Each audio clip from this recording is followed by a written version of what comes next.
Now, a subject you're sure to have an opinion on. We've all heard of wine o'clock, but for many working and stay-at-home mums, a glass of something cold at the end of a tough day can be a particularly appealing thought.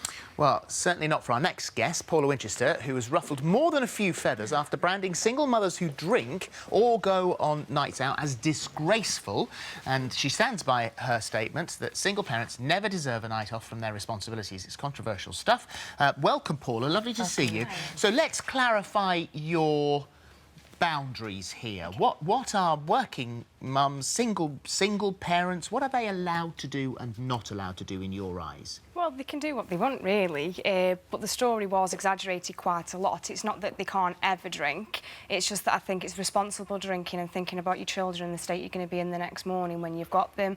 And it's mainly the mums that have got this attitude of, I'm a parent Monday to Friday, so I deserve 2 days off. Well, no, parenting isn't a Monday to Friday job, it's 24/7. You know, you should always be in a fit state to look after your child if the situation arises. And you think some parents can be selfish when it comes to how they spend their money and their time? Sort of they get to the weekend and they might not have money for family days out, but suddenly they've got money where they can go out clubbing and drinking. Yeah, always. You know, it's like, oh, I can't do that, I can't afford it because I'm going out this weekend.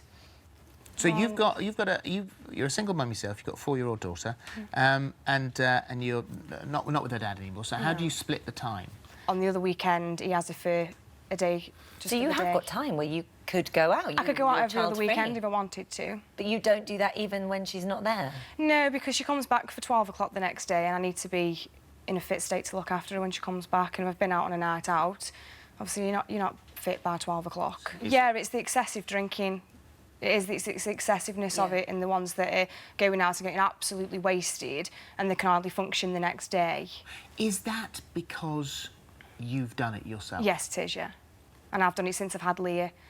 And I know that... You did it since? Yeah, when she was younger, I'd been out for a night out. I went out a couple of times, and the next day, I didn't believe I was in a fit state to look after my child. And so from that moment... The thing is, I mean, anybody can parent their child how they want to. You make those decisions. Yeah, you learn from your experience. I think what people will have issue is that you're sort of telling them how to live their life, I guess. Well, I wasn't really. That's the papers that have done that. You know, the original quotes and the original conversation, it was a very specific set of circumstances, and the papers kind of blew it up that I was saying that no parent should drink ever, and once you've got a child, you should just, you know, live your life around them. Which, yes, your choices should be about your children and what's best for them, but I never said that people should never drink once you've got a child. So it is balanced, then? Yeah, it is, yeah. It's about drinking responsibly.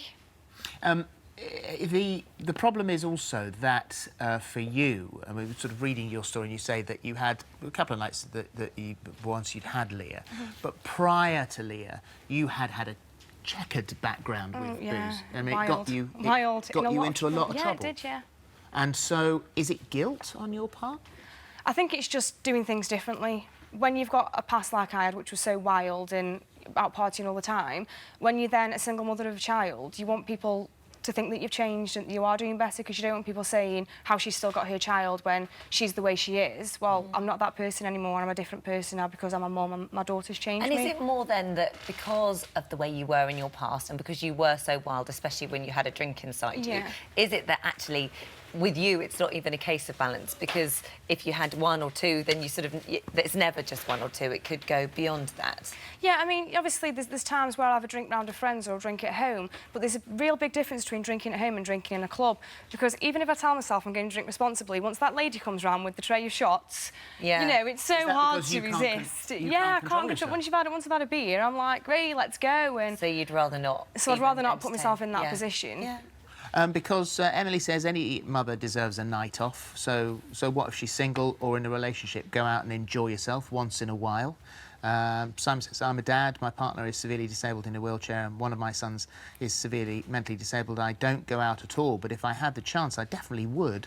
As long as someone is responsible, is watching the kids, then we should all have a chance to have a break. I agree completely with both them comments. Like I say, mine was specific to specific situations, set of circumstances. Me as a single mum, I haven't got the luxury of having someone there to pick up the slack when I'm not very well the next day after a night out, which I've brought on myself.